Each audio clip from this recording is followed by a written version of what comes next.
ตีคอยนี่คอยตีมันเลยลูกคอยจะนอกฝุ่นเมียบ่ตีเจ้าบ่ได้ตีบ่ตีเลยมันเอาชากกระเบือตีคอยนอกคอยว่าชากกระเบือเลยชากกระเบือฝุ่นแม่น่ะดีบ่ใช่ท้องไม่ค่อยตีเจ้าตีดีบ่เลยเอาเคยสิตีผัวไปซะมันยันคอยเอาพาตีนมันยันคอยก็มาให้คอยนาเพราะคอยน้ำตาจนไหลไปเฮ็ดไว้นั่นเอาพาตีนคอยใช้หัวคอยอีกเอาตีนเหยียบหัวเจ้าอีกผู้หญิงมันย่างมรเกียรติผู้ชายหันคอยว่าตอนลงไปนั่งว่าอยู่รูปว่ายอมเปลี่ยนยอมแปลงใช่ว่ายอมเปลี่ยนยอมหันย้อมมันว่าตัวเก่าหันเขาไปย้อมนะมาตะกี้เขาบอลมันอานี่มันว่าพวกคนนี้อยู่คนเดียวมันมุ่งเมียนอนเมียอยู่นำกันเลยมันมุ่งผิดพลาดแล้วมันเรามันผิดเลยดีนะเห็นเราเคยว่ามันเห็นให้ค่อยทุกใช่เห็นไหนทุกนี่เลยนี่เลยเห็นอะไรคือว่าเห็นไหนทุกเห็นทุกแล้วเขาเห็นให้อันนั้นอันนี้ดีๆแล้วพัดจะไปเอาไปสิเกิดไปไม่ได้แล้วผู้หลักผู้ใหญ่เขาเบิ่งแล้วจะเอาแม่เราค่อยเอาผู้หลักผู้ใหญ่คนก็มีกำลังใจได้ป่ะนี่เพิ่นฮอดเสียใจเพิ่นเนี่ยเพิ่นฮอดเสียใจเพิ่นแล้วไปเอาเลยนี่เรื่องขึ้นแบบนี้คนเฮาคันอยากได้ก็จะต้องเฮ็ดดีหนู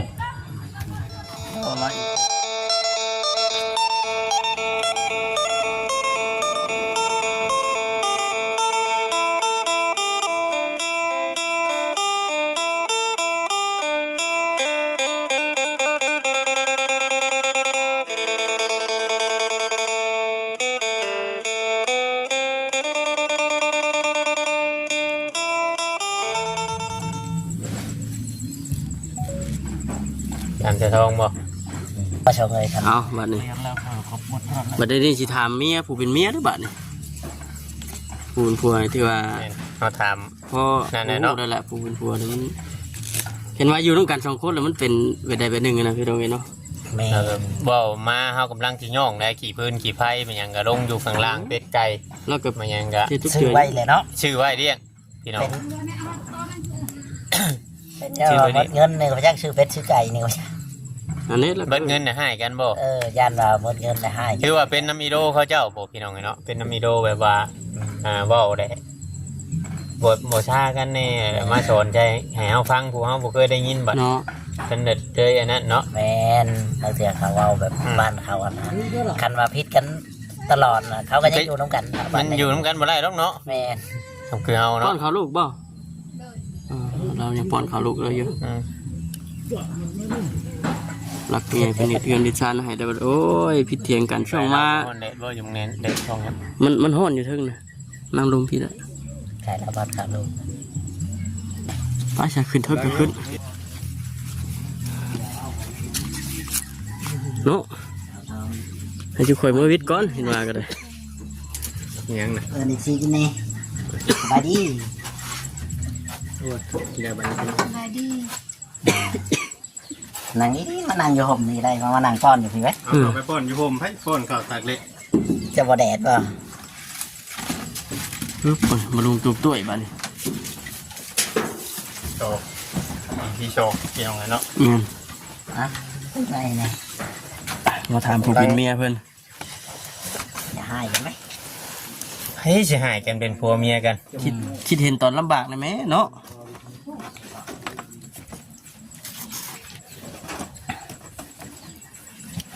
น่าสิถามเป็นยังคือ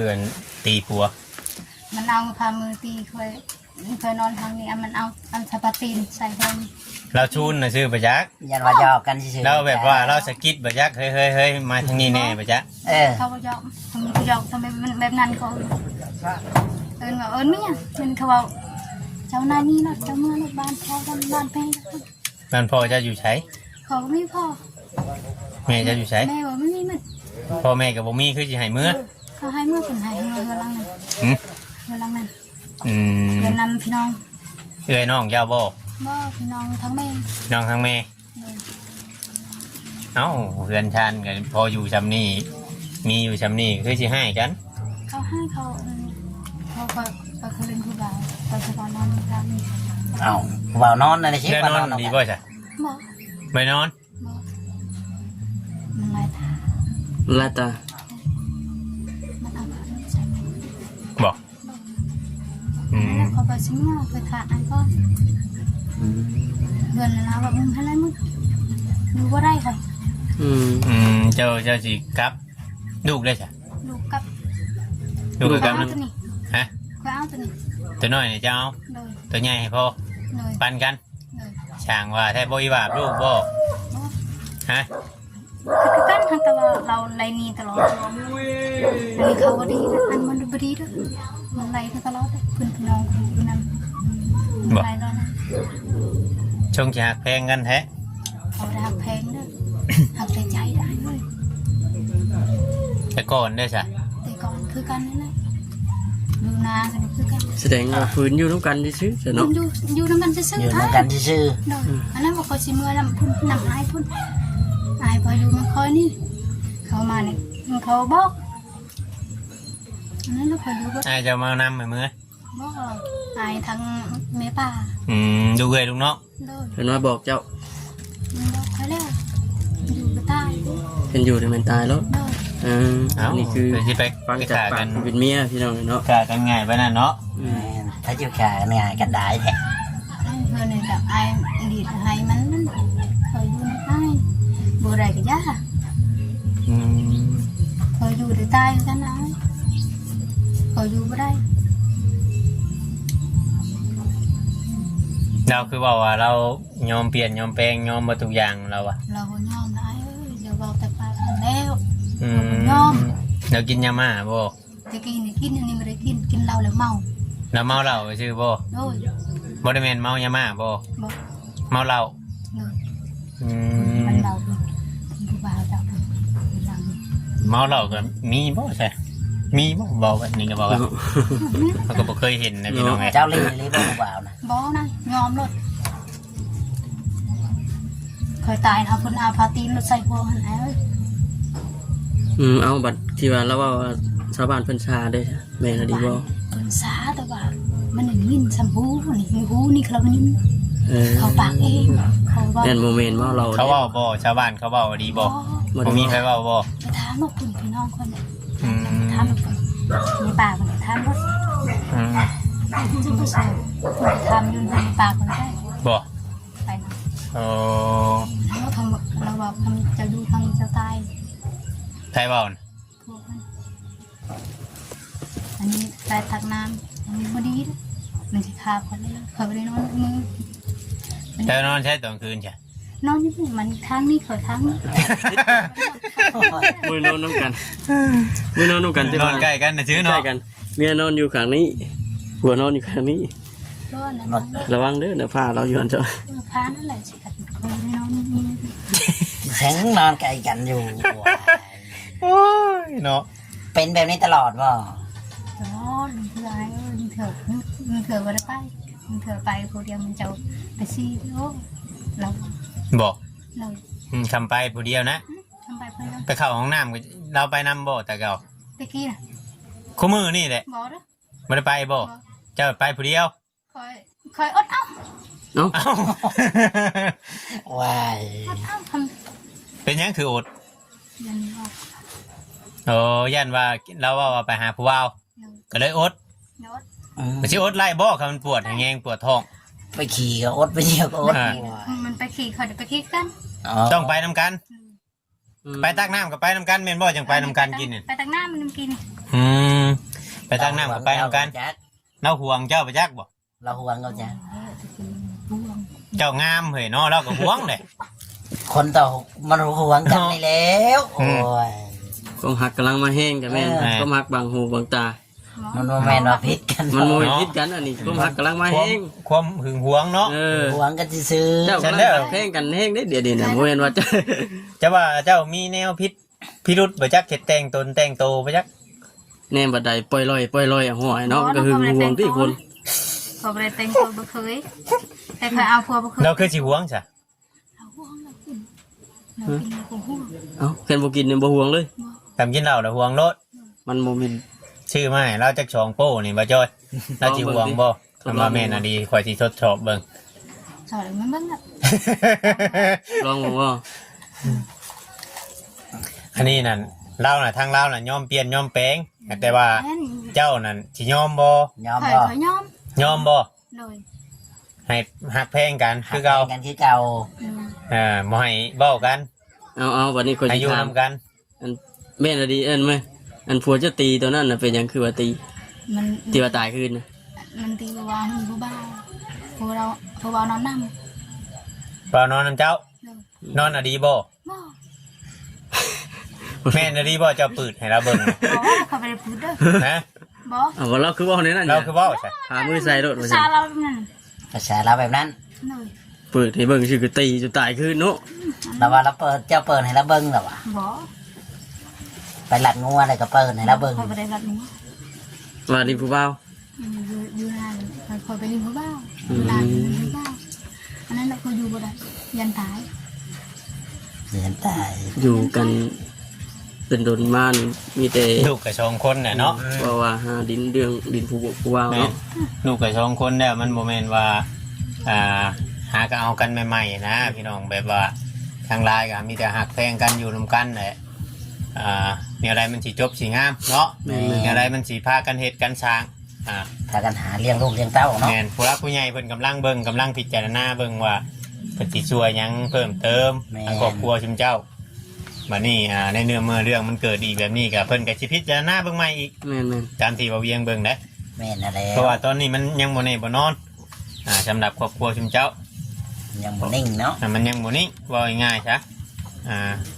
คือทางผัวว่าเจ้านี่บ่อยากได้หยังแล้วมีแต่อยากไปอย่างเดียว คอยอยากได้นะเอ้ยแต่ว่ามันหายคอยนั่นคอยอยากได้อยู่แล้วก็มันหาย แล้วว่าเจ้ามักนอนน้ำกระตุกกะติมักนอนน้ำคันไห้คันหน้าล่ะว่าเพิ่นเฮ็ดให้ เราบอกเองใส่โตมันนั่นแหละ บ่ โดย โอ้ แล้วว่ามักใส่ใส่โตมัน บ่ คอยมักแล้วเฮินใหญ่เลยมัก มักบ่ โดย อืม อันนั้นมาคนไรนี่คู่มือ คำว่าให้กอดให้หอมกันนี่ให้เบิ่งนี่สิหอมอยู่บ่ ก็ห้อง แสดงว่าบ่ได้ให้กัน ใช่ ค ว่า อย บ่ ไม่ ได้ ได้ กัน แต่ว่ามันโตมันหาย บ่เราสิยอมให้เจ้ากอดอยู่บ่ ในห้องแก้ม แล้วสิให้เจ้าหอมแก้มอยู่บ่ฮะตัวเจ้าน่ะ ยันทำมันหาย ยันให้ อย่าตัวให้รับบ่ พัง ให้ พังอันอ้ายสิถามอันทางผู้รักผู้ใหญ่ทางเฒ่าแก่เพิ่นมาบอกได้บอกค่ะเป็นเรื่อง บอก บอกชุมเจ้านะ บอกสอน ให้ นะ ถึกให้ต้องกัน บอกแล้ว โดย บอกชอนมายังให้ถึงให้ต้องกันแล้ว มันเราท ฮะ ำมันเรา ก็อย่างมัน บอกคอย ก็ว่า คอยตีเจ้าด้วย แม่นว่าบ่ครับ จักแล้วคอยก็บ่จัก อันนั้นเรา เหมือนแล้วบอกลูกเราจัก เราบอกลูกเราจะ แล้วบอกกับลูกเราเจ้า ลูกเรา ต่างคนต่างนะแพงบอกคำเนาะก็ฮู้ได้ชุมเจ้าบอกอย่างฮะ แล้วหูได้ ถามมัน เหมือนแล้วบอกลูกเราจัก เอิ้นได้เรา อ๋อเนาะ จะว่าใบสิตีแล้วว่าบ่ชมจะว่ายังกิน นี่ จะว่าพี่บอกกินนี่ จะว่ากับลูกจะว่ากินนี่ เราอะไรงี้ ยังมาแล้วพี่น้องเราบ่ค่อยอยากได้ยินอยู่แล้วเนาะ จะว่าอย่างกองกินนี่นะ เอาขึ้นมานั่งน้ำเมียอีกบัดนึง ขึ้นมา จะว่าว่าฉันกินนี่เมียจะว่าเจ้าหายเรา ค่อยว่าลูกค่อย ฮ่า เอ้นะเจ้าทองเอ้ย เป็นปลาไม่ใช่ไอ้เนี่ยเป็นป ค ลา อยได้ยินน้องเขาบอก ขึ้นมาเทิงคือเจ้านะมานั่งข้างกันนี่หอมแก้มให้เบิ่งเลยนะเป็นยังไงกันแท้ ทางนั้น หอมแก้มเลย คำว่าวันภาษาชุมเจ้าเราบอกคำเราหู เราอย่างหอมแก้มเจ้าจะให้เราหอมบ่ ชุมเจ้าจะไปตัวที่ก็ได้อัน บ่ส่ง นั่น หอมว่าขันเมียจะให้หอม ทางอันทางผู้รักผู้ใหญ่ทางลามทางอย่างเพิ่นมาบอกหมอกระชื่อหมอโตเพิ่นมาได้มาบอกมาสอนนะบ่มันมาบอกมา แกช้อนมือถือ โอเคฮะ โอเคซ้อนอยู่ หากบ่ได้อ่อน สอน ยอม บ่ บ ได้ อกสอนบ่ได้เป็นหยังคือว่าสอนบ่ได้ เราไปกับมาหาผลิตเข้าหัวชื่อ บอกเมียเจ้านี่บอก ด้วย บอกกับหน้ากับหลังคือเก่า ด้วย บอกแบบบ่พังเพิ่นเลย ด้วย เ กลับไปกลับมาชื่อ ด้วยขนาดทางพ่อปู่เคยมาเอาสเกมาโฮมมาสั่งสอนก็ยังบ่ได้ ก็ถ้าอันนั้นพระผู้ทางซ้อนนั้นอาทรงนั้นไม่ทรงซ้อน คนแบบนี้ไม่ยอมพ้นคือเขา ยอมนั่นแหละแต่ว่าเจ้าว่ายอมพ่อยไหนกันนั่นแหละ เมียเจ้านะว่ายอมแล้วเจ้าก็ว่าจะยอมแล้ว เราไม่ยอมไปว่าเอาสเกมาว่าว่าเราคือเก่าหันว่าหันขับไปขับมา น้องถามเพิ่นน่ะบ่เวียงเจ้ายอมอยู่บ่เจ้า จ้ายอมอยู่บ่เจ้า เรียกเขา อ้าวว่าถามผัวป่ะนี่ ว่ายัน เจ้าได้ยอมอยู่บ่เจ้าบ่สุก อะไรพวกยันพวกอะไรนี่ อ่า เจ้าอะไร เจ้าเลย บ่แต่ละมือ คอยแบบนั้นนะคอยยอมเท่านั้นนะคอย ยันมันว่าเขาแล้ว เจ้าก็ยอมคือกันอยู่บ่ ยอมว่าฉัน ยอมบ่ ยอมอยู่บ่เลย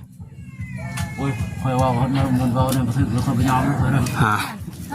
ยอมเลย บัดตอนลงไปนั่งว่าอยู่รูปว่ายอมเปลี่ยนยอมแปลง อ่ะใช่ว่ายอมเปลี่ยน ยอมหันยอมของมันว่าตัวเก่าหันเขาไปยอมนะ มาตะกี้เขาบอลมันอานี่ มันว่า พวกคนนี้อยู่คนเดียวมันมุ่งเมียนอนเมียอยู่นำกันเนี่ยมันมุ่ง ผิดพลาดแล้วมันว่ามันผิดแล้วดีนะเห็นเราคอยว่ามันเห็นให้ค่อยถูก ใช่เห็นไหนถูก อันนี้เลยนี่เลย เห็นอะไรคือว่าเห็นไหนถูก เห็นทุกแล้วก็เขาเห็นให้อันนั้นอันนี้ดีๆแล้วพัดจะไปว่าไปสิเป็นไปไม่ได้แล้วผู้หลักผู้ใหญ่เขาเบิ่งแล้วจะว่าแม่นบ่ค่อยว่าผู้หลักผู้ใหญ่คนก็บ่มีกำลังใจได้ป่ะนี่ เป็นว่าเสียใจเพิ่นเนี่ย เพิ่นเสียใจเพิ่นแล้วไปว่าแบบนี้ เรื่องขึ้นแบบนี้ คนเฮาคันอยากได้ก็จะต้องเฮ็ดดีเนาะ ต่อมาอีกก็ถึกมีคนอีกบัด มีเห ก็ ตุ ยอม ผ แล้ ล วเพื่อว่า เหตุผลคนละอย่างกัน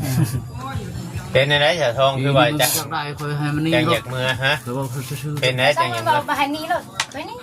อ้าวเราว่าคำเจ้านะเจ้าพังเรากับคำเจ้าบ่อยากได้น่ะนี้คำเจ้าอยากได้ เป็ดเนี่ยได้ค่อยซื้อเป็ดนี่มันอันซื้อแล้ว อยากได้ว่ามัน คำอยากได้ก็อยู่น้ำกันน่ะบ่ให้กัน คันคนอยากได้เคยมันสิว่าเอา ชาวนั้นเด้อได้ยินว่าบ่ให้บ่ให้พิษ ไม่ กัน ให้กันนะให้ฮักให้แพงกัน เปลี่ยน จะไป เปลี่น อยู่ สอง แบบไรไปอยู่นำอยู่กับลูกกับผัวนี่แล้วหักเพลงกันนี่แหละบ่ชงกันสิยอมบ่สารสมมุติว่าเมียอยู่นำบัดนี้ได้บ่ให้เว้าอะไรก็บ่ให้กินเหล้าเมาเกินกว่าเหตุ แต่กับบ่ให้ลายนี้ว่าแบบนั้นนะ อืม ชำนั้นที่ซื้อได้บ่ เคยได้แล้ว ได้อยู่ ได้ เราหันบ่ ได้บ่ชาวทอง ขายได้ ได้แล้วกัน ถือว่าโอเคแล้วนะ ก็หักแพงกันคือเก่ามาแหละอย่าบ่สงกับบ่เว้าอย่างนั้น มอง คือ ง่าย เก่า ๆ เด้อบ่สง โอ้โหบ่ง่ายนะเนาะ แม่น ได้ยินว่าเขาเว้านี่ เคยหันบ่เคยดอกคันเราบ่ว่าออกจากปากเขาบ่ว่าสักที ก็บ่ให้เชื่อชาวบ้านง่ายเนาะ แม่นบ่ให้ ทำเฮาบ่เห็นกับตานะ เชื่อชาวบ้านเพิ่นเชื่อชาวบ้านวันนั้นบ่เชื่อใจคอยเราว่าบ่เชื่อใจจักดีเลยเฮ็ดหยังก็พูดเราเว้าคอยเชื่อใจชาวบ้านพูด บ่จะทอง บอกนายคอยบอกว่าบึงข้างนอกบ้านตาเขาน่ะ เจ้ากับผัวกับชาวบ้านนี่เจ้าเชื่อไผ โอ้ว่าปัวแล้ว เจ้าเชื่อผัวบ่ เรา เสือเจ้าอยู่ได เราได้เว้าอันนี้หันเว้าลบลู่เอาว่าเว้ากับคอยบ่ตุกลุกทุก บ่ คนโดนนี่เปิดมึงแล้ว มันก็เบิด คนเชื่อทัวเคยมันสิว่าเป็นใดมันเป็นเคยมันสิเป็นไปได้มันไปเว้าเอาไปนั่นไปเนี่ย เอาไป เป็นไป ได้ บ่ได้ดอกคนเฮา จุดเจ้าสิแก้ปัญหาไปนี่ได้บัดนึง ตะกี้หันคอยอยู่ผู้เดียว ไปคนละทางบ่ ไปคนละครั้งเลยเขาเลยนี่เลย แต่เป็นหันคอยอยู่ผู้เดียวเท่านั้น อยู่บ่ได้ เจ้าเองได้อันนี้น่ะขอฟังคำเว้านี่เนาะสมมุติว่านั่นนี่ ไปผู้เดียวหวังๆว่าซั่นติ แม่เว้ามีแต่เว้าเองว่าเฮานั่นเพราะว่านอนกับตอนนี้ก็นอนนํกันอยู่พี่น้องนะห่วยบัดเป็นหยังมานั่นคือเพิ่น บ่ได้ ว่าเจ้าเป็นคนหนี เนาะ เขาบ่ได้นี่นายเอ้ยทางนี้ก็เคย มันสิ ต ดี อนลู แต่ กน้อง มันสิดีแต่มันอยากได้ดินนั่นแหละมันบ่ได้ดินหันมันจะมีแต่ตอนนั้นพุ่นดินไอ้จอยไว้จะใครให้อันเด้มันอยากนี้แล้วน่ะมันบ่มีวันอยู่เลยตอนนั้น สิอยู่ได้ยังยังเจ้าดาคุมืออยู่บ่ได้ดอก หักแพงกันเนี่ย อย่าเว้ากันเด้อบัดนี้เด้อหักกันเด้อ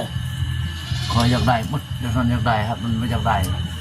บ่เว้าคำเก่านะเพราะบัดนี้ อืม หักกันเด้อจกเด้อบัด หักแพงกันคือเก่า จบให้ห่างให้แพงกัน ได้บ่บัดนี้ให้หักให้แพงกันสองคนผัวเมียนี่ ได้บ่ หักเพลงได้แล้วครับมันหักเพลง เจ้าได้จ้ะสะทอง หักคนเดียวค่อยหักบ่ได้คือ เบิดสองนะ ให้หักน้ำกันแน่เนาะให้หักทั้งผัวทั้งเมียนะบอก ได้บ่ชาวทอง หักเพื่อนช่างโต ห่างแล้วก็ว่าหักอยู่ เจ้าได้บ่ส่งหักบ่เมีย หักเพื่อนทนหักคันว่าเขาตีแล้ว หมดทางหักกันนั่นแหละเรื่องเก่าอย่าเอามาเว้าบัดนี้ เอ เด้อ อ บ่ให้เว้าคำเก่ามันผ่านไปแล้วก็ผ่านไปเลย บ่ให้เว้า ทิม คำ เล เก่าย เว้าผัวกับให้เว้าทั้งสองนั่นแหละ เข้าใจบ่อันบ่ทรงบัดน่ะ เลย หมายว่าคำเก่าตัวใดมันนั่นแหละก็แม่นป้าทิม เลี้ กั ยง น ลูกเลี้ยงเต้าเกิดการหาอยู่หากินพากันหาอยู่หา เจ้า กิ คือน นำกัน ให้ชุมเจ้าคืนว่ายามชุมเจ้าถูกบ่มีแต่บ้านพากันไปหาขอข้าวอยู่บ้านอื่นนะ เออ ให้คืนเอาตอนที่เฮาลำบากนะ โอ้ยมันคิดจังเลย ฮะ คันมันคิดมันบ่เฮ็ดเอาไปนี่มันว่าเราเป็น บ่ เวลาอันนี้บ่เวียงสิแนะนำเวลาให้กันนะให้โมใดโมหนึงอันนี้ไปก่อนแต่เวลาใจเย็นจังห้วยมาหากันทำต่างคนต่างครึ่งใช่กันน้องห้วยเนาะจังหน่อยมันอยากตีกันแบบน่ะ คอยบ่ตีเด้อครึ่งก็คอยบ่ตีเด้อ เอายันเจ้าบ่ตีกับเมียนะฉากกระเบือใช่รถคำเจ้าอันนั้นบ่เจ้าบ่เฮ็ดแบบเมียเจ้าเฮ็ดบัดเฮ็ดคำว่าเวลาให้กันให้ผู้หนึงไปก่อนแหละคำว่านั่นน่ะเจ้าเป็นคนไปให้เมียอยู่นี้ซาบอกให้กูเบิ่งเลยตอนนี้เนี่ยเห็นว่าไปห่างกันแล้วนึงก็ยังสิได้มาหาคือเก่าดอกนี่ผมอยากให้ชื่อว่าง่ายๆนี่ชุมเจ้าเว้าคือชุมเจ้าเว้ากันมานี่คือชุมเจ้าเว้าตอนอยากให้แต่ชุมเจ้าอารมณ์ดี ต่างคนต่างบ่ยอมไผอ่ะนะมันก็หักแพงกันคือเก่าว่าคือตลกว่าแบบจังได๋คือเก่าอีกบ่แม่นเขาสิว่าเรียนบ่แม่นเด้อคอยหันป๊บๆจังได๋ค่อยดีอันนี้เร็วๆจังได๋เว้าได้บ่จักยาบ่ดีอีกเว้ามันบ่เป็นยาหั่นนี่แต่ว่าบ่ให้เว้าคำเก่าอ่ะนะปะปล่อยไปตัวใดมันคอยเว้าบ่จ๋ากันเพราะว่าคอยจ๋าสาวทองกับเปลี่ยนอันนี้แล้วก็เมียนพาเขาพาน้ำให้ลูกให้เมียอยู่มันก็เบิดเท่านี้แหละทำได้อีกทำได้อีกดีกว่านี้ก็บ่มีแหละเนาะน้ำแท้บ่คือน้ำบ่แท้ตัวน้ำบ่แท้บ่แท้น้ำแท้อยู่เบื้องนั่นบ่ตัวนั้นน่ะตัวนั้นน่ะน้ำแท้เนาะน้ำมันหมดเลยน้ำบ่แท้แล้วมีน้ำแท้น้ำบ่แท้ได้น้ำกินแล้วกันหากินได้เบิดทุกอันเอาพี่น้องมีแต่ว่าให้ฮักให้แท่งกันให้เปลี่ยนให้แปลงคอยจากันเนาะมาวันหน้าก็ให้นั่งเคียงข้างกันที่เก่าแล้วมาเฮาเห็นนั่งห่างกันกินนี่เนาะให้กันที่ซื้อให้กันมันแปลกตัวที่ว่านอนคนละบนนั่นน่ะติดกันนอนไผสินอนบนเดียวกันบ่มีไผหรอกนอนบนเดียวนอนบนเดียวติดกันมันก็